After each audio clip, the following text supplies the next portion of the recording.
what is it about being the DM that makes the idea of dealing with the conflict, why is that resting on your shoulders? You know, if there's a conflict between these two players, Yep. obviously as a friend and as part of the community that you built playing this game, you want things to be good. But, inevitably, I'm going to take a chance saying most of the time, the DM is involved in trying to resolve things. So what is it about the DM position that puts them in that position, to use the same word twice? Go ahead, Sol. I think it's really just habit. I mean, there's some hierarchical stuff we can talk about, the way that social structures are built, but when it comes down to it, as the DM, you are the arbiter of conflict. You introduce it and you resolve it in the game, and you tell the players how their attempts to wrangle it kind of turn out, whether it's successful or not. So when that tension is high with interpersonal relationships, the tendency is to look to the person who's been resolving all the other conflicts for the last 2, 3, 4, however many hours, or decades, if you've been playing with people for a while. So if you've been DMing, you're going to be in that position where people have been looking for you for that conflict resolution. It's really easy to fall back into that. I think it's really a good idea, especially at session 0, to establish, kind of that separation of DM as game master and DM as player, because we're playing too. Mm-hmm. And a lot of times we get asked to do things that are kind of outside the scope, like resolving fist fights between players over who bought the Cheetos. But that's not our job, man. Yeah. You are a grown-ass adult most of the time. Yeah, I mean, I like how you put that, Sol. The idea that it's kind of built into the position already. I think that there is, I always liken it more, because I was a professional actor for a long time. So for me, it's likening it to the collaborative effort that you feel in a rehearsal hall for a play, right? Everybody's in there creating the same thing, literally creating a story. There is always, even in hyper collaborative situations, there's always a sort of emergent leader. Mm-hmm. There's always someone that accumulates, even in the most perfectly collaborative situations, there's always someone that accumulates a little bit more power. Even if no one's attempting to, there's always somebody that people will start to look up to, right? And I think that that's one of the things that happens with DMs, is it is absolutely a collaborative process to tell these stories, but as the DM, you are the one who is in charge of the world, and so I think it's just natural for the players to look to you, because you are the arbiter of conflict in the game, to then, that bleed starts happening, and suddenly you become the arbiter of conflict outside the game, at which point, for me, I try to separate it out, and we're in the rehearsal hall or we are not in the rehearsal hall. If we are out in the hallway outside of rehearsal, it is absolutely not my job to handle this. If I think I have, because I put conflicts into sort of 3 categories: 15-second solution, 15-minute solution, and 15-year solution. If it's anything outside of a 15-second solution, you are an adult. I trust you to have the tools necessary to deal with your own issues and to deal with other human beings as they approach you. If there is a really good reason, I might get involved in a 15-minute thing, but probably not.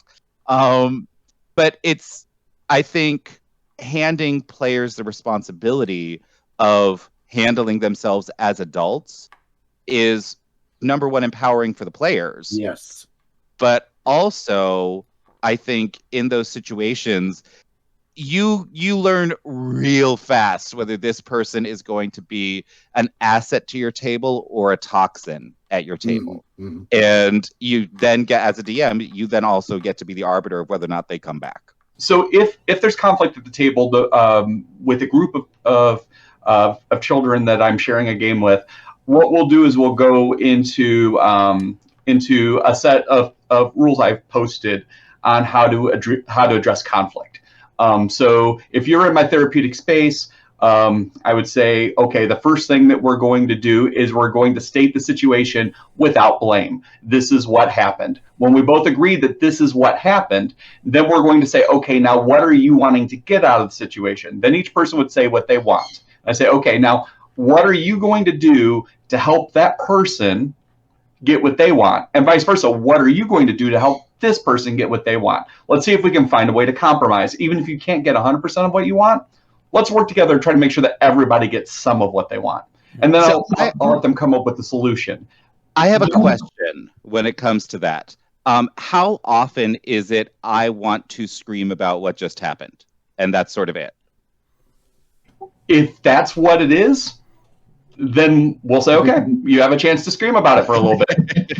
I'm not opposed to somebody screaming for a little bit, particularly if they're not insulting anybody else at the table. I mean, go right ahead. Yeah. You know, have you ever seen me drive? I mean,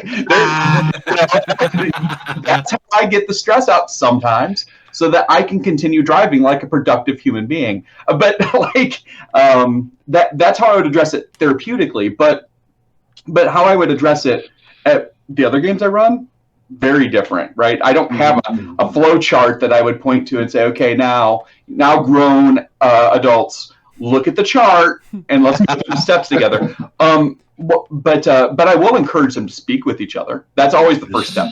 Why don't you and that other person step away from the table a little bit and just hash it out between two people? If you need me to step in as an arbiter, I mean, I will.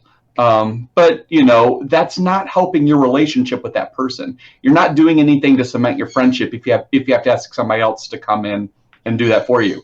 And that works great for a home game. But a lot of times I run non-home game where it's just groups of strangers. So go to GameholeCon, October, November in Wisconsin. We'll have 100 tables of Dungeons and Dragons happening in the hall at the same time. And many of those tables, a lot of those people don't know each other, and so conflict comes really easy.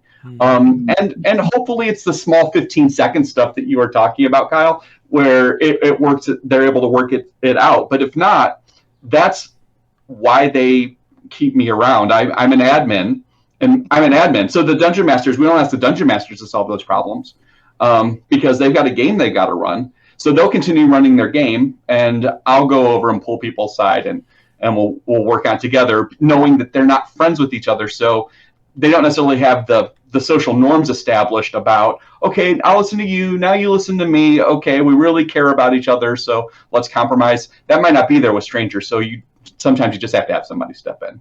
And Connor mentioned earlier to state what happened with no judgment. Right, that's a big one, because when you get the first step is it's always communication, and so many times it's one sentence each. You did this. No, I did this. Oh, I'm sorry. Oh, I'm sorry too. Fist bump. Let's go back and play again. Like those 15-second problems, right? It's two sentences because somebody just misunderstood something. Mm-hmm. If it's bigger than that, it takes more than two sentences to fix. But you can't even figure out if it's bigger than that until you have those first two sentences. Mm-hmm. You have to know where the people are starting and why they're.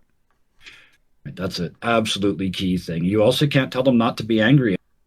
You calm down is the worst thing you can say to an upset person, right? How about we take 5? That's my one, because it makes it communal and it makes it my decision. I am taking responsibility for this break, not you guys. All right. And then I watch. I'm a bugger in a real life game. I watch, because if they go different ways, then I need to go talk to them.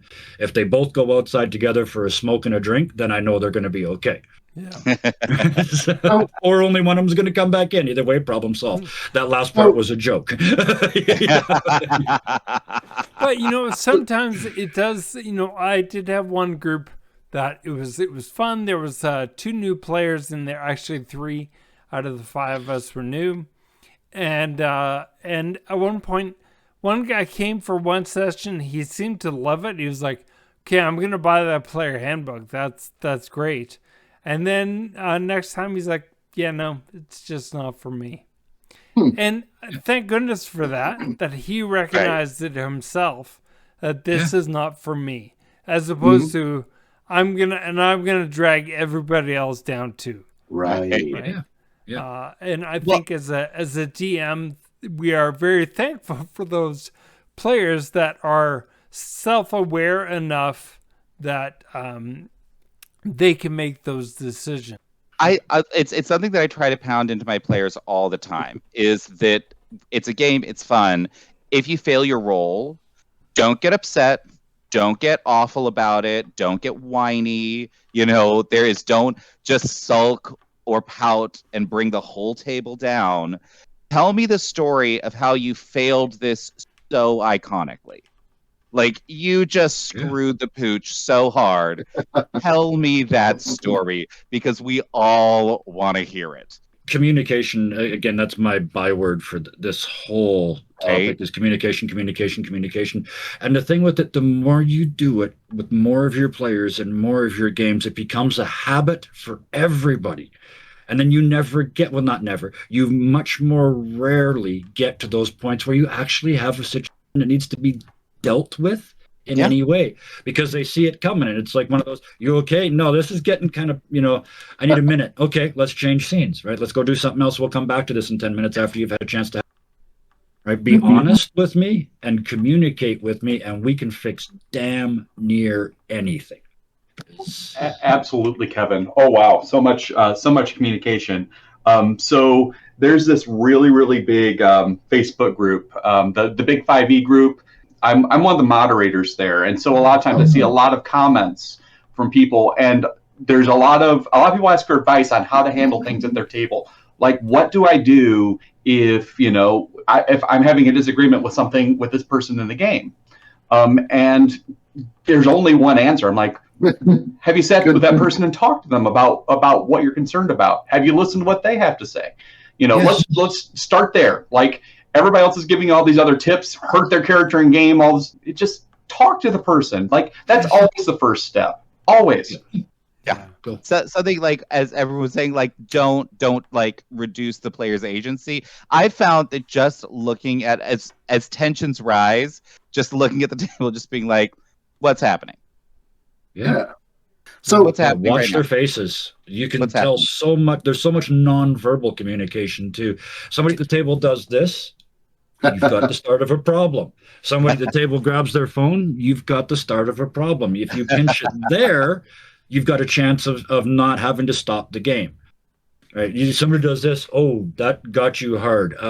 Can I ask why? Oh, no big deal. And then they come back in like they realize they just had a snap. You see them lean forward again and they get engaged. Or, that's the fourth time they've taken the magic item out of the chest and never given it to any of us. And then you can have a conversation about it, right? An out-of-character conversation. I'm not mad at the main character because I don't know they took it. But out of character, this is getting annoying.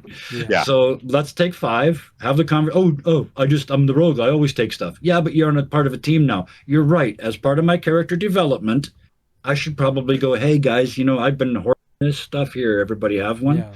The idea of it being a cooperative game defies alignment. Alignment is still part of that structure of it being cooperative. You can have, within a group of friends who are, all understanding how the game works, you totally can get away with having, the spectrum of alignments. I think, like, just to sort of piggyback on that whole idea of, like, they keep stealing the magic items. For me, what I would do is I would make the sleight of hand check harder every time. Like, the party starts realizing that they're not really, like, the rewards aren't great, and they suddenly start getting a little suspicious, So every time they take it.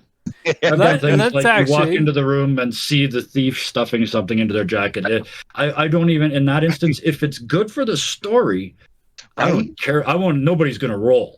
If it's good for the story that the rogue gets caught stealing the crown jewels, then they're going to get caught. I don't care who I have to move to make that happen. Something I've seen with that actually is sometimes those players are actually looking for that moment. Yes. They want to be caught. They want that tension. They want Yes. that dramatic reveal of, my character's been stealing from you guys this whole time. It's part of my want, backstory, yeah, right? they want that arc. And talking to the player about it, establishing that session. Yeah. 0, where are you Yes. going with this? Communication, like you said before, really good. Yeah. I want to kind of pick your brain though, like how do we create this as a table culture? Not just like in our tables, but how do we give this to the people that are watching, the stream? Like, what are some techniques we can do to help with that character bleed, get that communication going, and remove ourselves from that weird arbitrator of like two people fighting over Cheetos? What tricks do you use to get there? Let's see if we can establish some, norms, that mechanics almost, like this is how we do it. For instance, one thing that a DM has said in a previous episode, the idea that players will never roll dice against each other as a way to avoid conflict. That was me. Was that you? I know someone else said it too. Doesn't mean that the characters can't do things against each other, but the idea that we're never going to leave it up to the dice to determine what happens. Now, in a group that I play in, there are 5 friends. We are 5 friends. We've known each other for a long time. We have no problem stabbing each other in the back. It's all part of the fun. There was a time where one character was possessed with an evil spirit, and they had to kill him. That totally worked for that group, but I can't see that working in groups that, let's say, hey, post on Facebook, I'm looking for people to play with. Oh, man. That would not fly, I don't think. So, that would be one thing that I would offer that players, unless you establish it differently in session 0. But the idea, like, we're never going to try and steal from each other, sleight of hand, and that kind of stuff, unless the group and the culture that you've established works for it. But I can see, when I started saying it, I think, Kevin, I might be misinterpreting what you were saying, but you were Probably like, not. No. No. Well, not no. I've got a lot of new GMs in our group, and one of them blew my mind on exactly this subject. They had 2 members of their party that were sort of beaking at each other. They're new players, and they both think they got the most kick-butt character that has ever been built at 3rd level. And they are convinced they can walk over anybody else. And 2 of them were kind of me. So instead of trying to stop it, the next time they rolled into a town, there was a fair in town with a gladiatorial arena surrounded by volunteer clerics who said no one will die. They got halfway through the combat and mutually called it off. Okay. So it allowed them to resolve it. They both realized, as players, what they realized is that this is going to come down to the dice. Hey, what a surprise, 5E's pretty well balanced. So they realized very early on it was going to come down to who rolled the better dice, and that's not really who's the better character. So they, in the mid-fight, walked out into the arena, shook hands, and walked off. And it's never come up since. So that's a gutsy move. Because if that goes wrong and somebody really kicks somebody's butt or the lesson isn't learned, you now have this dominance thing, right? So I won't suggest it, but it worked in that instance. It works for that group. The circumstances and the culture and the community that group has, the history that they have makes that work. Whereas other groups, it just, the whole idea of an arena mode for a group of people that just met.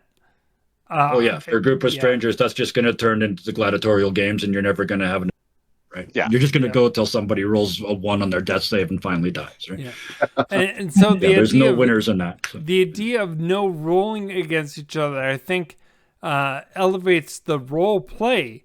We can still have conflict in role playing mode, where my character might disagree with yours. But I'm never going to dictate what happens to your character through the dice, etc. When we've had it, like, conflict happen between the characters in situations like that, at the table where it's like essentially the person that wins is the person that tells the better story. Mm. Like every action, it's sort of like the example that I used to sort of explain it to them was, hey, you're in a bar and you guys get drunk, and one of you decides that they've had enough of your crap and they're going to try to stab you. No one's going to roll anything. They're just going to attempt to stab you. Stop. What is your reaction to this attempted stabbing? Like, what do you do? Yeah. Okay, stop. All right, what is your reaction to this? What is your reaction to this? And eventually, like, we've only had it happen like twice. But it always ends with people laughing their asses off because the story just has to get so insane, that everybody is just laughing and having a delightful time. And that by itself resolves what's going on. And normally there's suddenly fabulous new lore, happening because of that. So the fair is a great one too, because it allows them to compete at the strength game. Like they hit this thing with the stick and make the bell ring game, right? They can compete with each other without actually physically thumping each other. And then it's easy enough to throw in, if they want it, you throw a wrestling match and make them make a whole bunch of athletics and acrobatic rolls. And like you said, make them explain every single one of them. Right, every single move, make it count. But yeah, let them have some fun with it. And I guess the only other thing I would say is catch it early. Oh yeah. If you can see them not making eye contact anymore, or somebody's shut down, or they've done this, don't ignore it and don't let it build. Get at it right away. You don't want those things to fester. Don't give them a week at home in their own houses to build on this and to ramp it so they come back next week full of hatred instead of this week it was just fun. One thing that I've used as kind of a getting everyone back on track thing, when I do see those escalations start to come and people are like, well, I want to stab him. I'm like, okay, cool. I just want to check in with everyone. Do we want to spend the next hour or so playing out these guys' fights? Or do we just kind of want to, fast forward that a little bit? Yeah. A lot of times when you point out that you are just wasting 4 or 5 people's time to settle your grudge, they'll be like, you know what? We'll get to it later. I'm like, well, let's actually talk about what's going on here, though, because if your character wants to do that, that's a pretty important moment. Combat's going to take a while. Do we really want to invest in that? Is that the type of story we want to tell at the table today? Yeah. And that gives them a chance to also be like, well, I'm not really mad about it. I'm just kind of, this is the 4th time he's taken that treasure, like Kevin was saying. Like, come on, man. You guys keep on bringing up that one situation. I'm guessing there's some history. There's acrimony. There's definitely acrimony. We can talk about that afterwards. As we both said early on, that trope is as old as D&D. Yeah, right. XP and gold together. Yeah, you're going to be fighting over that. Yeah. Oh yeah, when XP used to be given for the killing blow, fights would break out. Oh, you only got it because you beat me in an initiative. Okay, well yeah, that's true, but it's also the rules. So, but I understand you figured this out. So I try to nip that in the bud usually in the games that I run, knowing that that's a great way to, if you want to create bleed from in game to out of game. Have people compete for in-game resources that could just as easily be split between everybody. So, what I do is in the session 0, I'll say, okay, first of all, I'd like you to look at the front cover of your player's handbook. There's a little blurb at the bottom which says what the game is about, and it says this is a game of heroic storytelling. Each of you are taking the role of a hero, and so I what makes Han Solo, who is a space thief, a hero in the story as opposed to any of the other characters in Star Wars? Oh, it's because even though he was greedy and was really in it for himself, he still took care of other people. He didn't steal from them. He didn't lie to them. He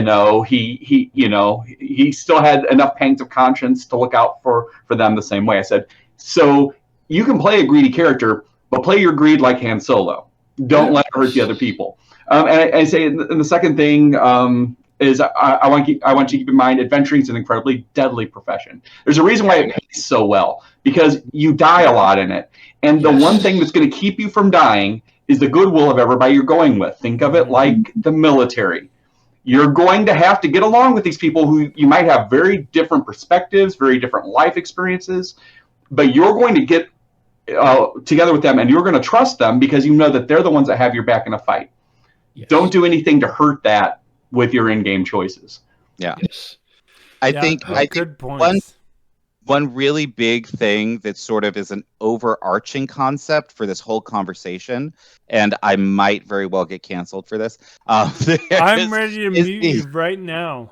Perfect. You should have your hand on that button at any given point. For cancel. Right there, mute. No, just kidding.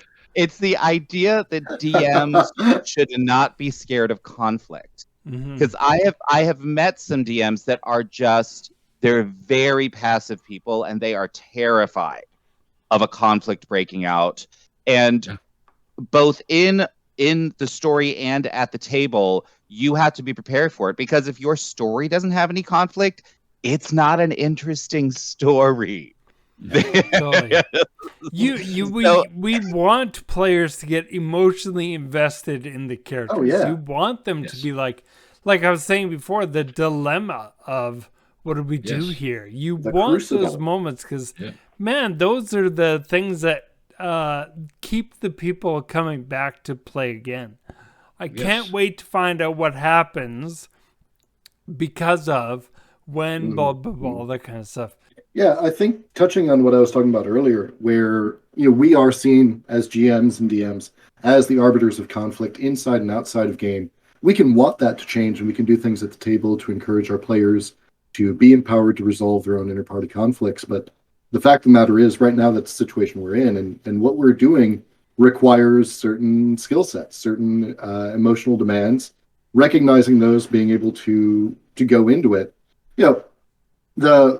I don't think the DM guide has anything about, look, you're going to be an arbiter of inter-party conflict. You're going to have to figure out who's buying the next Mountain Dew. But maybe it should. Maybe there needs to be part of it that says, hey, this is really emotionally taxing. Have you thought about like some self-care after game? Like, what are you going to be doing after game to recharge? We're not talking about that. And I know this is a hobby and it's a game and it's a lot of fun, but sports take stuff out of people, and we talk about stretching afterwards. That's a hobby. Sure. We got to take care of ourselves, Mm-hmm. Well, and that engagement you were talking about, well, like you said, that's the goal, right? To get everybody at the table. Like if you're playing online and you look up at the screen and they're all going, and it looks like their cameras are broken, you're winning, right? I mean, that's winning D&D. But there is a price to pay for that. Engaged people get emotionally engaged too, and emotions can get triggered in game that then have no place to go in the game, so they come out at the table, right? So yes, engagement is absolutely the goal. Having somebody at the end of the night go, I'm exhausted, and it was only a 2-hour session, is the goal. But the payoff for that is you've got to watch, because you've got these people on an emotional razor blade. I have made number of players cry, and that's on stream. So they're fighting it back, but it's on stream and they go with it, and they're amazing moments. But you also have to realize that you've put them in an unbelievably vulnerable spot on Twitch. And you just have to hope that nothing in chat happens right now, because I will land on them with both feet, but it'll be too late, because this person is just wide open here. So yes, engagement, but be careful engagement. You're responsible for the mess you made, I guess is what I'm saying. Yeah, put them back, and like you said, Soul as well, put them back together before you send them home. Oh my goodness! Right? Don't shatter them and then say, okay, well, it's 5 after 8 and I got to get up in the morning. Grab your pop and drink it on the way out the door. Right? Yeah. Have that check-in at the end of the session too. Yeah. Okay, that kicked my butt. How about you guys? Right, and start with that honesty yourself. I'm beat, but we need to, stuff happened tonight. We need to talk. Yeah, model the behavior, decompress together. Yes. And I also think that you, we always, whenever we get together, we spend the first 20 minutes, half an hour, sometimes even longer if people are late, just talking about totally non-D&D things. Yes. How you doing, etc. All that, establishing that that connection is going to help you throughout the game, and it's going to help bring everybody up. The idea that whenever you know someone's situation, you're going to have a much harder time being asked of them. I think tonight we've established there are things that need to happen before the game, like before the campaign, session 0. There are things that need to happen ongoing. The idea of a check-in, even mid-session, like Kevin was saying, like, hey, are we all good with this kind of thing? Kyle was saying, like, a 15-second prompt. It's something that we can figure out right here. Make sure your players know they can use the X card. There's no consequences for that. Just I don't need an explanation. Just stop this, and then we're done. Yeah, 100%. And I think the idea of Connor, I loved especially working with children, but I think there's so much wisdom in the things we often pass off as, oh, that's for kids. No. There's a lot of things that we deal with, that we do for kids that totally work and are applicable to adults. Yeah. And I think that idea of there are some rules, even though we wouldn't write it up like on a poster board and have it hanging, in our room, but there are things that we can establish. I personally like the idea of we're not going to roll against each other unless that's something that works for your group of people. I love the idea, Kevin, of an arena, a carnival, other ways to compete that are kind of more the fun nature of things, as opposed to creating possible hostility between players. And I think the key, one of the elements that we talked about tonight too, is that idea of character bleed, and how important that is, that we enter into the game knowing that we are part of something as well as separate. We can separate ourselves from this thing, and it's cooperative, right? It is something we are doing together. And I believe I've summed it up. If I missed anything, I will happily give an honorary final word to someone else. Sol, earlier you asked, how do you implement this? And that is the key thing, because you can talk all the talk you want. If you don't follow through, they see it, they don't believe you anymore, and it doesn't work. So speak it, do it, mean it, and repeat it is how I have convinced a group of almost 100 people that this is how you do. This is how you deal with conflict. This is how you tell me that you can't play tonight. This is how you tell me that your emotional is your key right now, and you need to actually talk to me rather than play the game tonight. All that stuff, speak it, do it, mean it, and repeat it. And you will eventually, your players will learn to trust you.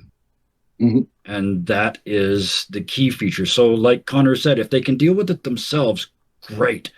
But if they can't, and if you have to step in, if you've done this before in the past and they see that you treated everybody fairly, they're more likely to trust you to do it again. Right. Yeah. Modeling the behavior is really the big part for me in anything. Yeah. It's how people learn. Yeah. Yeah. And for the last word, I'm going to say ditto that. There's always more to talk about, but I think we got to some of the important points. Until next session, may all your 20s be nat. Okay, thanks everybody. Have good nights. See ya.